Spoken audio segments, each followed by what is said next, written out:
bienvenue dans notre émission Les Roseaux 10. Comme je vous avais dit que cette émission n'est pas et ne sera pas une émission de trop. Il est dit ceci, il y a un homme de Dieu qui a dit ceci, ça fait longtemps.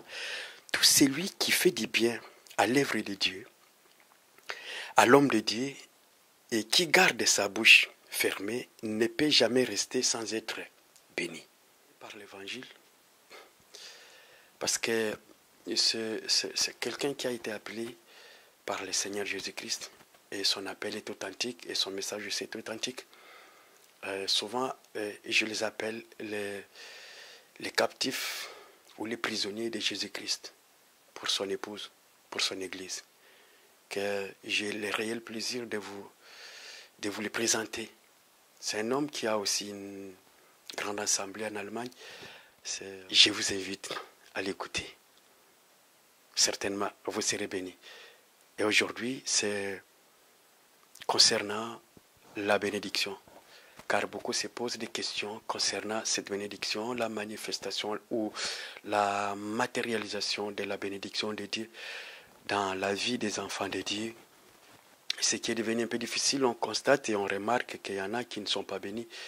Et on se pose des questions pourquoi. Et est-ce que c'est leur faute? Est-ce que c'est la faute de celui qui prêche?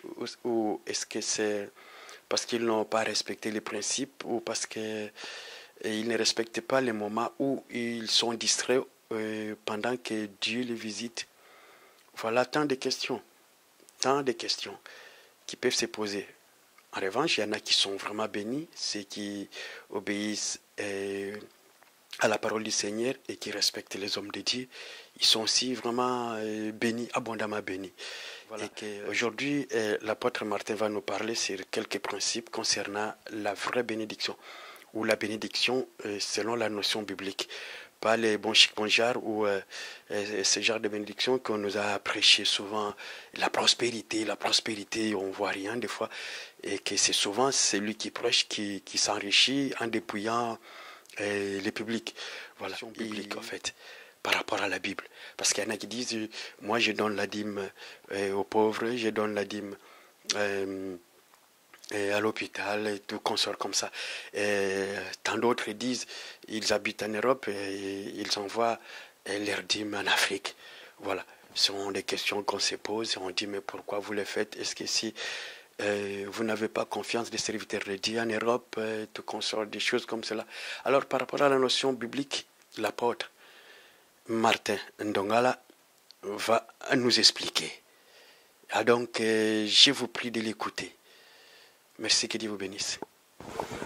Shalom, apôtre Martin, et bienvenue dans notre émission Les Roseaux 10. Comment allez-vous? Oui, salut, shalom à toi aussi. Je vais bien, c'est vraiment un grand plaisir, une grande joie pour moi de pouvoir me retrouver encore dans votre studio que j'aime bien. Je vais bien, je suis là à Paris avec mon épouse pour un travail cette nuit, et aussi le dimanche, le samedi et le dimanche, voilà. Merci et bienvenue à Paris. Merci. Un bon boulot. Au fait, apôtre, il y a une question, une préoccupation parmi les chrétiens. Il dit souvent, il y en a qui disent qu'ils sont bénis, il y en a qui disent qu'ils ne sont pas bénis, et ils ne préfèrent même pas donner leur argent à l'église, même pas donner leur dîme en disant, bon, toujours voir, mais ça va pasteur. Qu'est-ce que vous en dites? Bien, merci beaucoup pour la question. Je crois que l'Église a un grand problème actuellement, surtout parce que beaucoup d'églises ne sont plus assises sur les enseignements. La Bible dit que dans Actes des Apôtres chapitre 2, de verset 40 jusqu'au verset 47, la Bible dit que ceux qui crurent à la parole furent baptisés et ceux qui étaient baptisés, ils étaient assis sous le fondement des apôtres et des prophètes. Mais il se trouve que beaucoup d'églises, entre guillemets, en termes d'assemblée, ont oublié ce principe, ce pilier important, n'est-ce pas, d'une église vivante. C'est faire asseoir l'église sur les fondements, pas n'importe quel fondement, mais les fondements de la Bible, les fondements doctrinaux, les fondements, n'est-ce pas, de la parole de Dieu. oui, ce que vous dites est vrai. Certains disent qu'ils sont bénis, d'autres disent qu'ils ne sont pas bénis. Il y en a même qui vont d'une église à une autre, cherchant la bénédiction.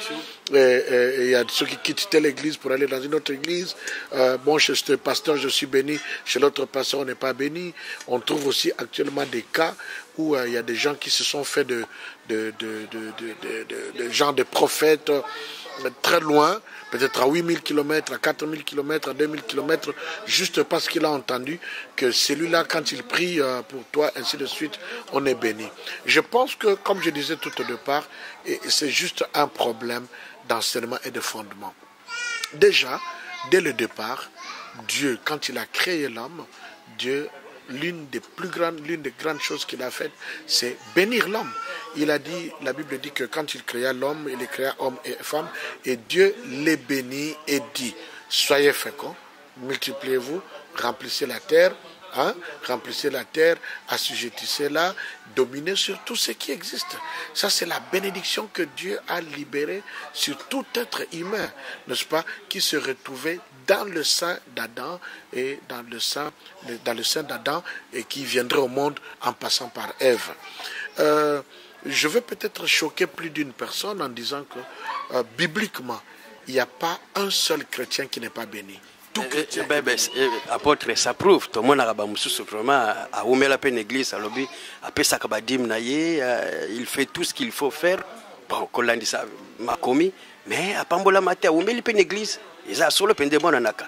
Question de délivrance au maté était bien ou bien il y a un problème. Pour Pambola makana bango. Justement, on le dit bien. On le dit bien, Pambola makana bango, mais il y a Pambola maté. Est-ce que ça problème à pasteur? Problème église, problème enseignement, ton problème naïe moko. Je pense que pour que tu résoudre le problème au bien, il faut te par définir, puis comprendre c'est quoi la bénédiction. Oui. Ouais. Nous par poser certaines questions. Toute l'année, n'a posé ma question, disons Moïse. Moïse vivait dans toute la gloire, dans toute la richesse, tant à Zalaki et pas il y a Pharaon. Après l'air allongé par un Pharaon, le peuple d'Israël sous l'appel en Zambé, il a perdu, entre guillemets, tous les avantages, toute la gloire, toutes les richesses, la position qu'il avait, et pas il y a Pharaon. Alors je vais poser une première question. Maintenant, quel est le Moïse qui était béni? Le Moïse qui était chez Pharaon ou bien le Moïse qui est venu après Pharaon? Ce qui te l'ongo, Tokei, te l'ongo na Moïse. Tokei, par exemple, dans tous les Tinani, tous les David, David, azaki nanda kuna bango et puis azaki ko boko na bibwele. La Bible ne nous dit rien sur lui, sur sa vie, sa position, ainsi de suite. Mais tant à commis roi, à commis na richesse, ou azaki nangote, tant azaki nan pa papa na bango. Maintenant entre les deux David, quel est le David qui était béni? Le premier ou le second David? David est roi. Justement, je pose une autre question. Surtout juste Salomon.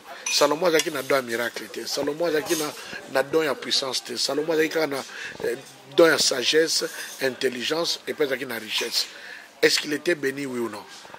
Si, il était béni. Très bien. Ce que surtout dit Jean-Baptiste. Jean-Baptiste a vécu dans le temps, il y a un roi, il a vivre, mais lui, la Bible nous dira qu'il y a un pot d'animaux, et puis il y a un sauterelle, na miel. Alors, Jean-Baptiste était béni, oui ou non? Il était béni. Voilà. Ce qui Jean-Baptiste était béni. Ou bien Pierre. Prenons Pierre avant Yesu Bengaye, alors on makamnaye à pêche. Avec la poissonnerie, la pêche, à faire vivre famille, na pêche, ainsi de suite. Alors il a Yesu à Bengaye à loin la pêche. Abanikola Yesu. C'est qu'entre les deux pierres, quel est le pierre qui a été béni? C'est l'autre Pierre. Pierre Oyakomaki, Pierre apôtre. Ok. C'est-à-dire Pierre Oyakomaki, Pierre apôtre, c'est lui qui a été béni. Pourtant, avec une richesse, vous voyez? Donc, tant que tu as un problème très important. Tant que tu as dans Genèse chapitre 14, la Bible dira que, d'abord dans Genèse chapitre 12, la Bible dit que Dieu a rencontré, il a parlé à Abraham et il a dit à Abraham, va-t'en de ton pays, sors, va-t'en de ton pays, va-t'en de ton pays, sors de ton pays, de ta nation et tout. Abraham qui sortait de ce pays-là était riche. La Bible dit qu'il non pas seulement ça, mais il avait des serviteurs. Il avait des serviteurs, mais nous savons qu'il était païen. Hein? Il était païen. Alors, maintenant, je me pose la question. Abraham avant il était béni, il n'était pas béni. Nous continuons. Maintenant, dans le chapitre 14, la Bible dira qu'il revenait d'un combat. À Outina guerre, il revenait avec le butin. Il avait des richesses, oui ou non? Il avait des richesses. Mais c'est revenant avec le butin et toute la richesse en Irak et dans le Irak parce que c'est de là qu'il vient. et puis richesse qui y a butin. La Bible ne nous dit pas combien de choses il a récupéré en butin, mais c'était sûrement énorme. Après une guerre, il est revenu avec beaucoup de richesses. Maintenant, je me pose, tant comme Angela, à Melchisedec. Et c'est là que Melchisedec va le bénir. Il va lui dire, je te bénis. Béni soit le Dieu d'Israël, le très haut, et puis à bénir Abraham. Maintenant, si nous reconnaissons qu'Abraham est revenu de son pays avec des richesses, Abraham est revenu de la guerre avec la richesse, pourquoi alors, à quoi lui servait maintenant la bénédiction de Melchisedec? Parce qu'il avait déjà tout. Thomas, Limbisanga, Lelo, si nous revenons dans la réalité, ce sont seulement les visionnaires qui sont bénis dans la l'église. Bandi mi bazo pambola mati parce que aux hommes la rapé en réalité car bango ba passer bazo pambola mati bandi mité.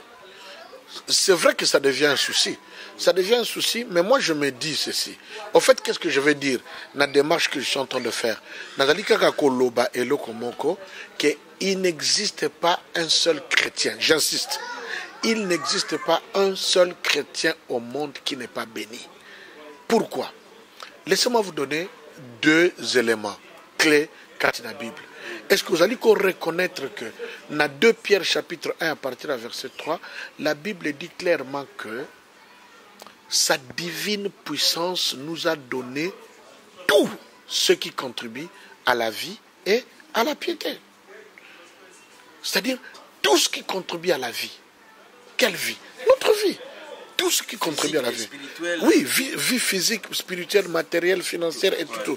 Maintenant, sa divine puissance, la divine puissance de Christ, nous a donné tout. La Bible dit, nous a donné tout qui contribue à cela, à la vie et à la piété. Non pas seulement ça. Tant qu'on toque dans Colossiens chapitre, je crois le chapitre 2, le verset 9, 10, 11, la Bible dit quoi? La Bible dit que vous avez tout pleinement en lui, en Christ, qui est le chef de toute domination. Et la Bible confirme. Et quand nous allons même dans, je crois dans Galates, la Bible dira que en lui, en Christ, vous avez été bénis de toutes sortes de bénédictions spirituelles. Au fait, et c'est que, comme moi aussi j'ai compris, la bénédiction, ce n'est ni le matériel, ni ce qu'on voit, ni un enfant, ni autre. La bénédiction, c'est Christ en nous. Tant que Christ Jésus est en nous, nous avons la bénédiction. Pourquoi? Parce que c'est lui qui est l'auteur de toutes choses. C'est lui qui nous donne toutes choses. Tout ce qu'il est, et tout ce qu'il est, et tout ce que nous avons. Tu comprends? Et c'est la pasteur, et c'est la mondibi, et c'est la mutakombo la kanasana, et c'est la mutazana intercession, et c'est la moyembi, et c'est la jeune, et c'est la apôtre, et c'est la nani.